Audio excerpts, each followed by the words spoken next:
All right. Let's start interviewing suspects. I want to call up Officer O'Malley first. Officer O'Malley is chewing his food. He did it.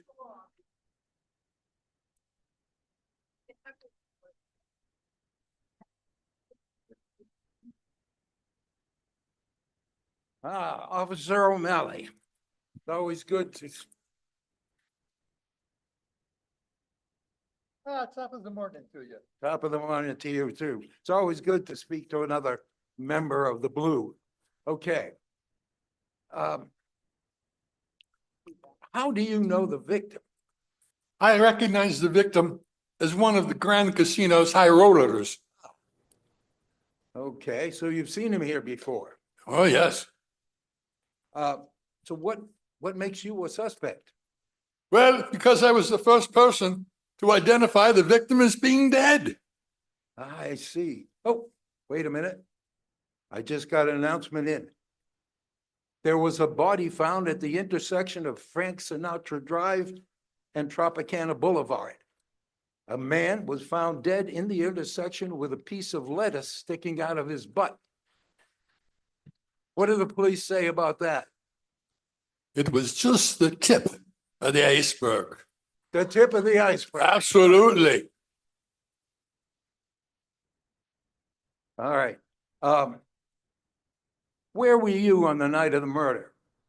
Dispatch sent me to a limousine outside the Grand Casino to investigate a suspicious situation. As I approached the limo from the passenger side, I noticed that the passenger was not moving. At that point, both the driver of the limo and another passenger, a woman of dubious reputation, jumped out and ran away. They jumped up. Oh, getting another bulletin. 20 dogs were stolen from a pet shop. Police said they had no leads. You're joking, of course. No. Lost your place, huh? Indeed. It happens. It happens. It happens.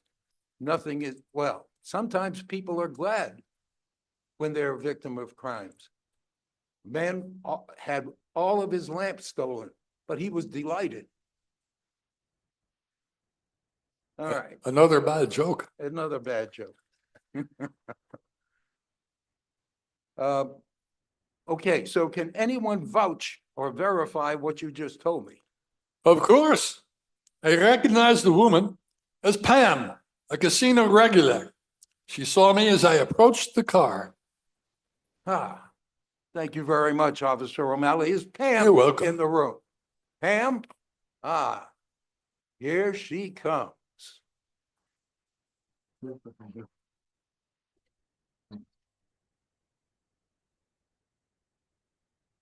All right. I have to stand up for this. Have a seat, Pam.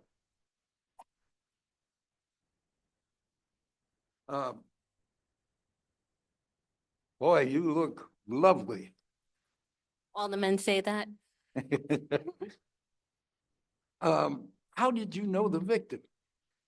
I've met the victim on numerous occasions while working at the casino. What kind of work do you do at the casino? It's not really the cleanest job. It's a Oh. little dirty. A little dirty. Okay, but, it's the kind of job where you have to always look your best. Always look your best. Mhm. Constantly on a diet? How many Diet Cokes does it take to lose weight? 5. You know, most hairdressers say if a woman draws her eyebrows up too high and her boyfriend comments about it, she'll look surprised.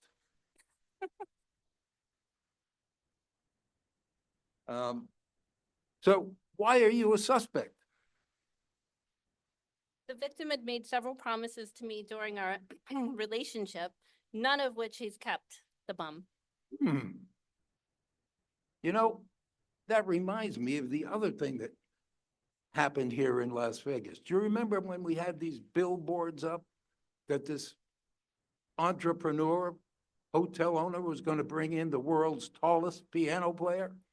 Yes, You I remember do that? remember that. That he was advertising it for months, and when the guy finally showed up, he was only 5'8".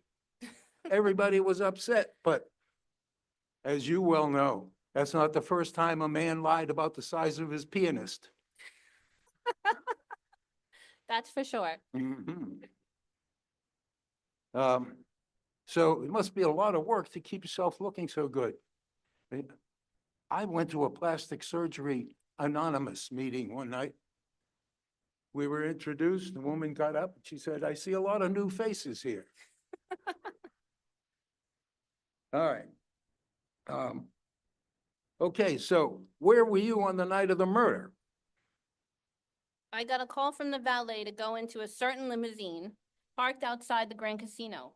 I got into the limo and I recognized Clyde. And I asked him what's going on, but he didn't respond, and I assumed he was ignoring me as usual. So he didn't speak to you. No, he's not a big talker. Can anyone verify that that's what happened? Yes, the valet captain who sent me there. And the driver saw me when he had opened the privacy screen to speak to Clyde. And when Clyde did not answer, I realized I wasn't getting paid. Again, so I booked. A girl's got to make a living, you know. So I assume you had your own protection. Of course. You think a girl like me would, you meant my gun? Yes, I carry a gun on my own, for my own protection. Okay, well, thank you, Pam. Valet captain, is the valet captain in the room?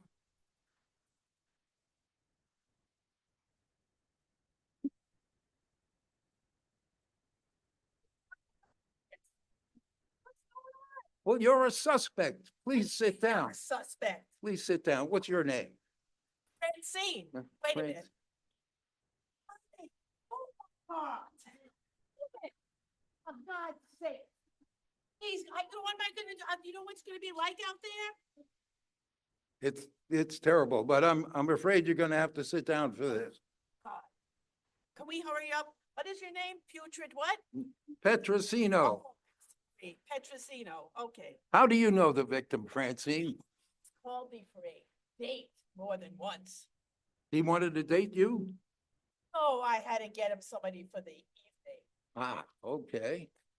So where is your valet station? It's right in the front. Right in the What front? do you think? All those people come, me. Move it.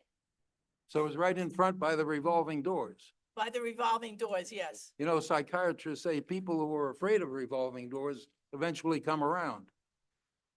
You know, I've heard that, but who knows?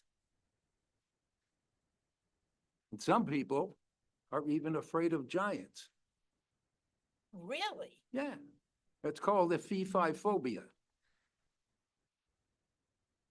Finally. Mhm. All right, so where were you on the night of the murder? Wait. Well, why are you a suspect? No, you're the detective. What do you mean? Why am I? You tell me why I'm a suspect. The only thing I could think of is the victim owed me money. And he from a few different assignments, and he promised to pay me that night, plus a bonus. Okay. Where were you on the night of the murder? Where I always am, all the time, at the valet stand. Then I got a call from the owner, Mr. Matricholi. We call him Mr. M because we mostly can't pronounce it. So we had to make sure that one of the girls went in the victim's limo with him. So in the meantime, Mr. Cadiddlehopper seemed to be dead drunk. I had told my guys, Arnie and some other guy, I don't know his name, we had him put him in the car, in the limo. So, you know, some guys just can't hold their liquor. So he was drunk. I heard there was an incident with a drunk German that night too. He was peeing in the bushes and some young girls came by and said, "Oh, gross." He said, "Danke." Okay, are we done here? No. Who can verify any of this stuff that you've been telling us. Mr. Matracholi, he's the owner of the Grand Casino. He called me, he knows. All right. Thank you, Francine. fine. Get back to work. Is Mr. Mastracholi in the house?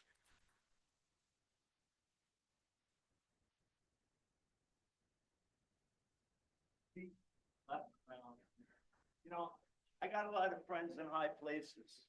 They're not gonna be too thrilled about this, but just in case. Do you take? You can't bribe a policeman. Have a seat, Mr. Mastracholi. It's Mastracholi, but. Mastracholi, But yeah. You can call me Mr. M. That's a pretty bright light. I might be calling you from prison if you don't sit down. Okey dokey. You can't handle the truth. Mr. Mastracholi, That's me. you own this hotel, right? Yeah, me and the bank and a guy named Never mind. Carlos, you know, So I understand you're also invested or involved in other hotels as well. this is true. All right, so I'm wondering why there are so many churches here in Las Vegas. There are more churches than there are hotels. I got married in Vegas You got married in by Vegas. Elvis, Ah, the fat one. somebody told me that when people go to church, either to thank, thank God for being lucky or to pray for better luck, that they sometimes throw casino chips in the offering box, and that the churches then have to send the chips to the Franciscan monastery out town, where they sort them out and send and bring them back to the various casinos to retrieve them, to redeem them. Didn't know that. You're part of the system and you didn't know it? I got people for those things. Yeah, well, they call them chipmunks.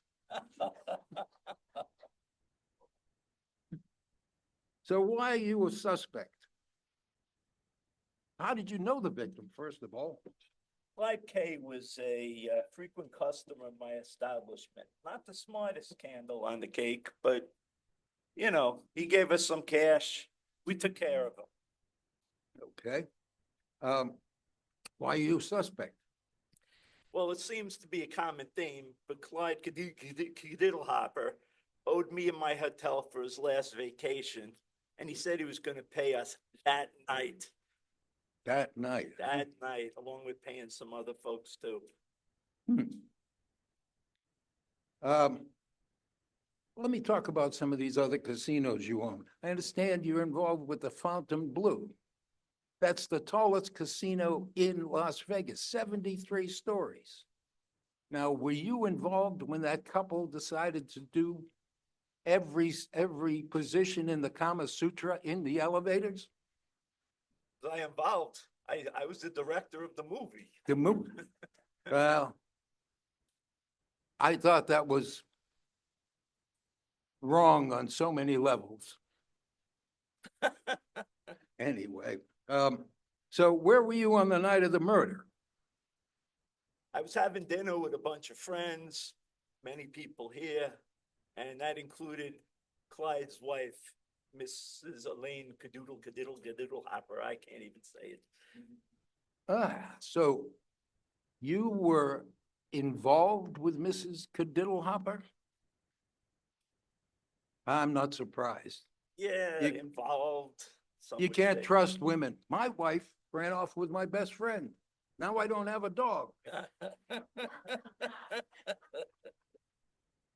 All right,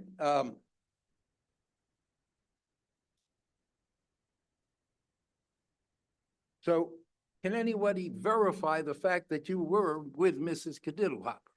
She can. Elaine Hopper. She'll remember me. Trust me. I'm very memorable. All right, Mr. M, thank you for your time. All right. Is Mrs. Cadiddle Hopper in the audience here somewhere?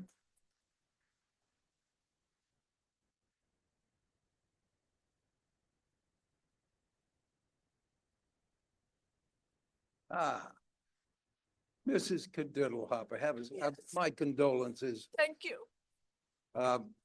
Before we get started, did you know that your husband was embezzling money from the Zebra Society? What does embezzlement mean? Well, I'm not surprised that you asked that, because 10 out of 9 people in the United States are bad with math. I could see that. Embezzling means he was stealing money from the Zebra Society. And I'm not surprised that you didn't know that, because the wives are usually the last to know. Just like the guy who was stealing, the road worker who was stealing stuff from his job. He was fired. And yeah, For what? for stealing things from his job. His wife said she couldn't believe it, but then she saw the signs. You have such bad jokes sometimes. So, how long were you and Clyde married? We're married for 26 years. The first 20 were good. Good. The last 6, not so much. So why are you a suspect? Well, I admit that I was having an affair with Mr. M. But just to get back at Clyde, I am not a murderer. So you were having an affair. Boy, You're telling me you didn't know that? I didn't know that. I have enough problems with my wife. Well, that's not my problem. Well, I haven't talked to my wife for months. I didn't want to interrupt. You know, my wife can't have an orgasm unless the door is locked from the inside. With you outside, I'm sure. That's right. Last night you wouldn't let me in. So what do you want to So know? I asked my wife what she liked best about me, my handsome face or my beautiful body. She said my sense of humor. So where were you on the night of the murder? Where was I? Well, after Clyde left the hotel room, I noticed he had come here to do some business. He had forgotten his hat. Well, I grabbed his hat and I ran down to the hotel and I brought his hat to the hat check girl. Ah, Yeah. okay. So you brought the chat. Oh, and then I ran into Mr. M Ah, and he invited me to dinner. I see. Okay, can anybody verify this? Mr. M. Oh, somebody else, you mean? Yeah. Well, oh. Buffy, the hat check girl. Okay. Thank you, Mrs. Cadiddle Hopper. Is Buffy in the room, please? Glad that Buffy? you see that it wasn't me. We'll see. Buffy. Ah, there you are. So, how do you know Mr. Cadiddle Hopper? Mr. Cadiddlehopper came into the casino almost every night in the wintertime. Almost every night. Mhm. He was a And- regular. Okay. Why are you a suspect? I have no idea. Mrs. Cadiddlehopper was so thoughtful. She came and dropped off his hat, checked it. Later on that night, Mr. Cadiddlehopper came and I gave him his coat and his hat. Outside of him being a bad tipper, he didn't actually tip with money. He tipped with tips like don't swim in shark infested waters and don't play in traffic. Not really the tip I was looking for, but okay. I just treat him like I did all my other customers. I see. So you're also going to school while you're working? Yes, I'm going to pharmacy school. Pharmacy school? As a matter of fact, on the night of the murder, I was coming from pharmacy school and I just checked in to the coat check office. Oh. So pharmacy, you actually study for drug tests then? Yes, Okay. I understand, I was looking at this website that said that there was actually studies of different drugs to see which would get you the highest and what kind of trip it would take you on. It was actually the first TripAdvisor. ooh. TripAdvisor. Okay. So where were you on the night of the murder? Well, as I said, I had just come from pharmacy school. I clocked in at the coat check office. Oh, the place was a mess. There were hats and coats everywhere. It was a wonder I got them all sorted out. Okay. So you brought him his hat, And coat. and coat. All right. You know, I was in a drugstore the other day, and the pharmacist was talking to a woman. She said, he said, you know, your husband needs peace and quiet and rest. So here are these pills. She said, how many should I give him? He said, no, they're for you. Okay, so can anyone verify that this is what happened? Yes, every night the same customer came in to harass me.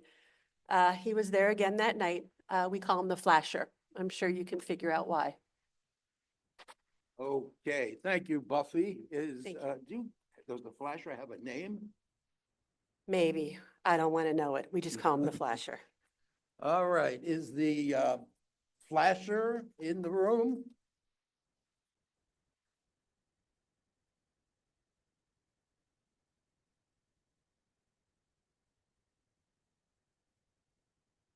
Hello, Hello, what is your name, sir?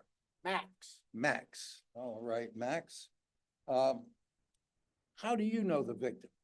I met him while he was walking into the coat check room. He was complaining he had a headache. Complaining of a headache. Okay, so why are you a suspect?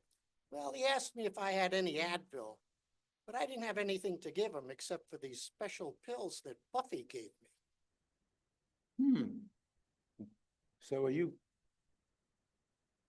were you giving him drugs? You can pick up the mic. This one? Were you giving him drugs? I don't think they were drugs. I don't know what they were. Buffy just gave them to me and said, this will help with his headaches. Okay, so where were you on the night of the murder? With my girl Buffy. I was in the hat check office with her. She don't know it, but we're getting married soon. You're getting married. So newlyweds, speaking of newlyweds, when I checked into the hotel, there was a young couple in front of me. And they got to the desk and said, we're so Mrs. So-and-so, and we're here on our honeymoon. Oh, the guy behind the desk said, that's great. Would you like the bridal? The guy said, no, I'll just hold her by the ears until she gets used to it. Did it work? I guess it did. All right. I met another newlywed couple. And I overheard the wife saying to the guy, now that we're married, maybe you won't play golf so often. The guy said, you know, you're beginning to sound like my ex-wife. She said, I didn't know you were married before. He says, I wasn't. Did you hear that, Buffy? All right, so can anyone verify that that's what happened? Sure, of course. Buffy. She was in the hat check room. And you tell her, if she doesn't remember this face, maybe she'll remember this. Here we go. And by the way, coincidentally, I was on my way to my bookies last night also. Huh. You know what, that just reminded me that there was a problem at the zoo. They couldn't get the lizard to mate. He had a reptile dysfunction. I heard of that. So your bookie also saw you. That's right. All right, well, thank you, Max. All right. Is Max's book, what's your bookie's name? Ben, Ben. Is Ben the bookie here, please?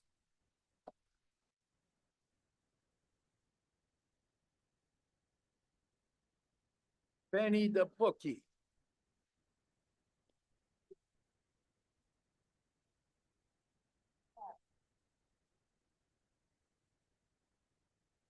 Hey, listen to me, Paul Gus. I'm gonna hang up. I got this inspector that's gonna, I don't know what he's gonna do, but, he looks more like Santa Claus than he does the cop. Hello, are you Benny the bookie? I'm Benny. You're Benny, okay. So you won't admit to being a bookie. Don't worry, I work in New York, not in Las Vegas. So how do you know the victim? Clyde owed me over 150 big ones. And I was there to collect. These people, they just wanna gamble. Anyway, Camille, you can stop now. Thank you. All right, so he owed you money, huh? Yes. So is that why you're a suspect? Well, plus, I carry a blade and, you never know when you're gonna need something to protect yourself, especially on that Falcon Street, you know where I'm talking? I know where you're talking about, yep. So you take a lot of bets, you know? We're having a friendly conversation here, Betty. Are you sure of that? Absolutely, absolutely. I hate gambling. I was playing roulette the other night. I bet on even, I lost. The odds were against me. Is that why I'm losing money too? I guess so. People will bet on anything though, won't they? They certainly do. You know, we just heard about this Czechoslovakian fertility expert. He got killed while he was trying to mate two tigers. He got eaten by the tigers. I bet you're taking bets on whether I bet you're taking odds that the check is in the mail. You got that right, Okay, but the check is in the mail. okay. So, where were you on the night of the murder?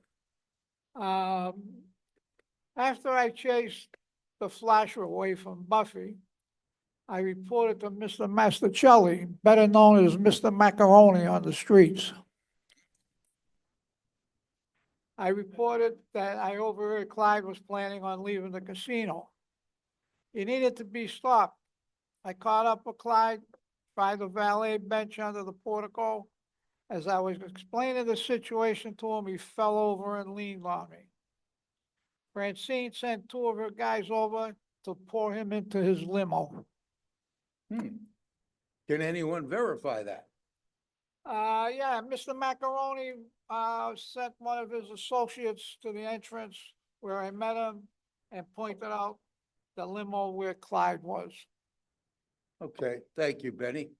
Is Mr. Masticelli's associate in the room? Do we have an associate anywhere? Does anyone want to admit to that?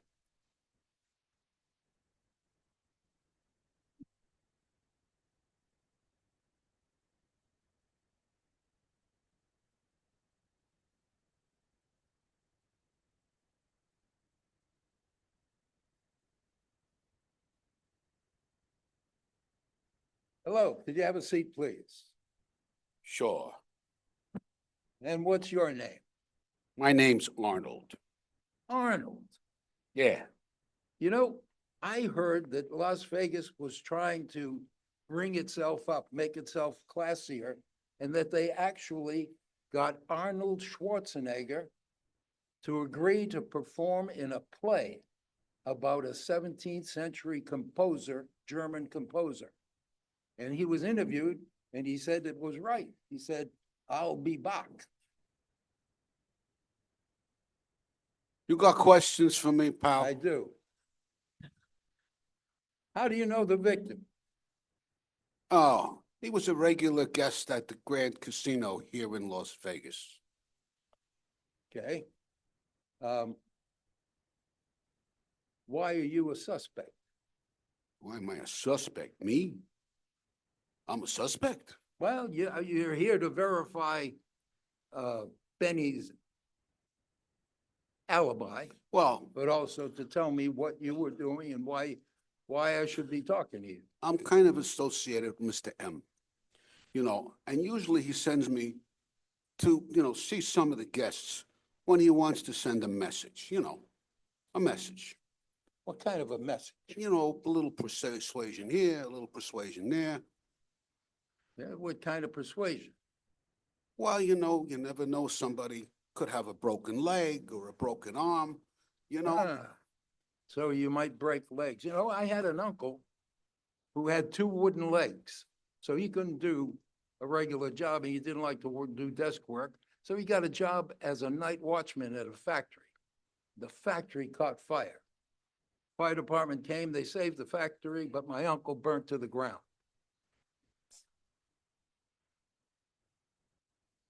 And speaking of wooden legs, I went by Treasure Island Casino. You know that pirate ship that they have out front? Oh, yeah. Yeah, well, that's now owned by Somali pirates. But besides that, one of the guys there had a wooden leg, a hook for an arm, and a patch on his eye. I didn't know that. Oh, yeah. So I asked him what happened. How did you get all these things? So he said, actually, the wooden leg, because he was an actor, said the wooden leg happened because he was in a car accident. I said, what Okay. about the arm? He said he was up in the rigging on this ship and he slipped and fell and his arm got caught and it got pulled out of socket. They had to amputate it. Yeah? So he had the hook. So I asked him about the eye patch. He said, one day I was looking up and a bird flew over, plop, right in the eye. I said, oh, the acid burned it? He said, no, first day with the hook.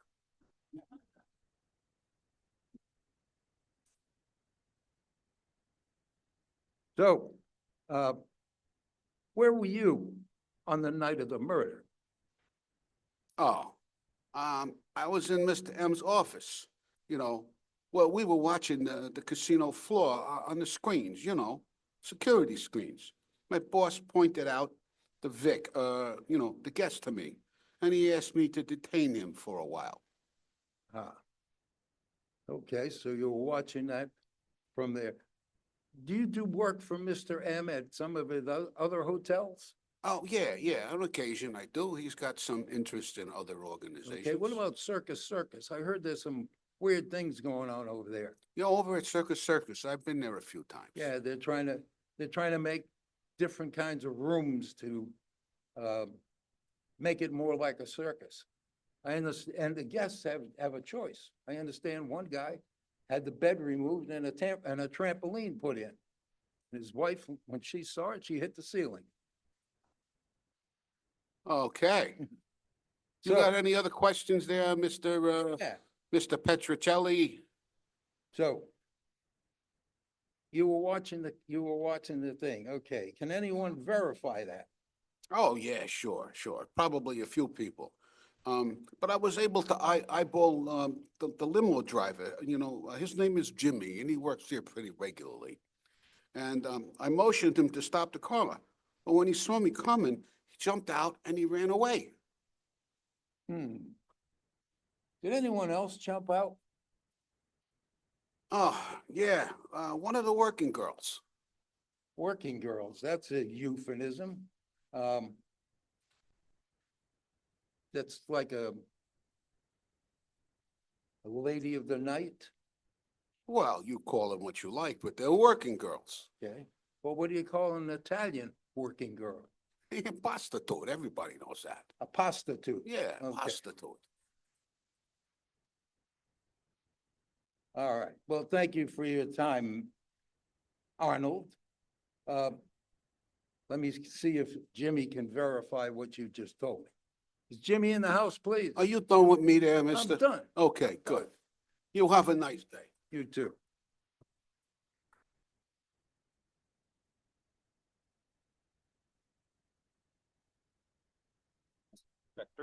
Hello, Jimmy.